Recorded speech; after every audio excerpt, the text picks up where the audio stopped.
Ilmu falak secara umum dapat dibagi menjadi dua jenis, yaitu yang pertama ilmu falak ilmi dan yang kedua ilmu falak amali.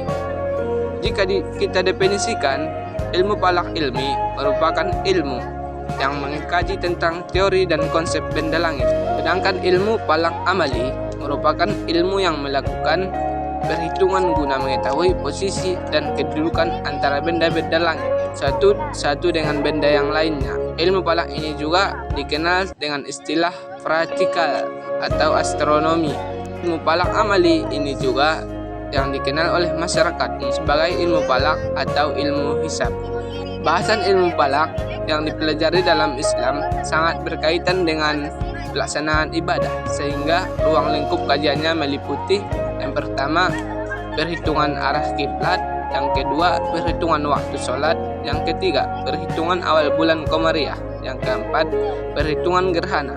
Adapun Hendro Setianto 2006 menyebutkan secara eksplisit bahwa ruang lingkup ilmu falak terdiri beberapa hal, yaitu yang pertama mengetahui awal bulan Komariah, yang kedua mengetahui khusyuk dan khusyuk, yang ketiga mengetahui awal waktu sholat fardu, yang keempat mengetahui waktu haji, yang kelima mengetahui arah kiblat kuburan.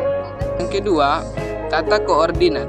Tata koordinat ilmu falak adalah tata koordinat yang digunakan untuk memetakan posisi di langit, atau tata koordinat langit yang hanya menaruh perhatian pada arah-arah atau letak sebuah benda langit saja. Tata koordinat adalah tata koordinat yang digunakan untuk memetakan posisi di langit. Yang dimaksud dengan tata koordinat yaitu yang pertama, lingkaran vertikal. Lingkaran vertikal adalah suatu lingkaran yang menghubungkan titik zenit dan titik nadir melalui horizon tegak lurus pada bidang horizon. Sedangkan yang kedua, meridian.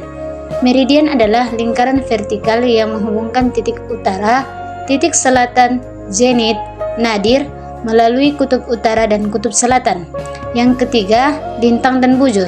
Lintang dan bujur adalah tata koordinat tempat yang digunakan dalam ilmu falak. Yang keempat, tinggi kutub. Tinggi kutub adalah jarak dari kutub ke horizon yang diukur melalui lingkaran meridian. Yang kelima, horizon. Horizon adalah lingkaran pada bola langit yang menghubungi titik utara, titik timur, titik selatan, dan titik barat sampai ke titik utara. Yang keenam, peredaran matahari. Setiap hari matahari terbit di ufuk timur, lalu bergerak makin lama makin tinggi. Pada tengah hari ia mencapai kedudukan tertinggi. Yang ketujuh, sudut waktu. Melalui kutub utara dan kutub selatan pada bola langit dapat dibuat lingkaran yang berpusat pada poros bumi. Yang kedelapan, deklinasi. Deklinasi adalah jarak dari suatu benda langit ke ekuator langit, diukur melalui lingkaran waktu atau lingkaran deklinasi, atau dapat juga dikatakan deklinasi adalah sepotong busur lingkaran deklinasi yang diukur dari titik perpotongan suatu benda langit ke ekuator langit pada lingkaran. Yang kesembilan, azimut. Azimut sebuah benda langit adalah jarak dari titik utara ke lingkaran vertikal yang dilalui benda langit tersebut.